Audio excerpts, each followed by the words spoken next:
আসসালামু আলাইকুম। আজকে আমি শেয়ার করব বাচ্চাদের খুব সুন্দর একটি বো স্টাইলের প্যান্ট।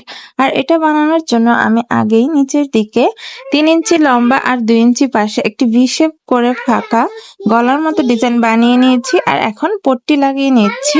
এবার এই পট্টিটাকে রং সাইডে সেলাই করে নিব, যেটুকু দিয়ে বো বাঁধা হবে সেটুকু এখন সেলাই করে নিব। আর সেলাই করার পর কিছু একটা দিয়ে এটা উল্টে নিতে হবে। আসলে বাচ্চাদের এরকম বো স্টাইলের প্যান্ট তৈরি করা হলে আমার কাছে দেখতে বেশ ভালো লাগে।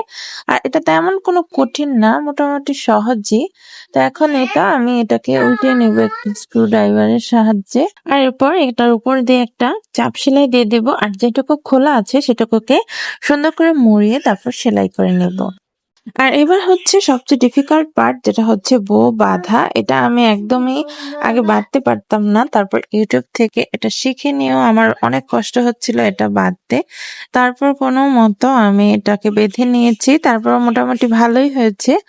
আমার ফার্স্ট টাইম এটা এরকম প্যান্ট আমি তৈরি করলাম। এর আগে কখনো আমি তৈরি করিনি। তো এখন আমি একটা কাজ করব, সেটা হচ্ছে এই কাপড়টা যেহেতু একটু লিলেন টাইপের, তো এটা দিয়ে অনেক সুতা ওঠে। আর আমার কাছে কোনো ওভারলক মেশিন নেই।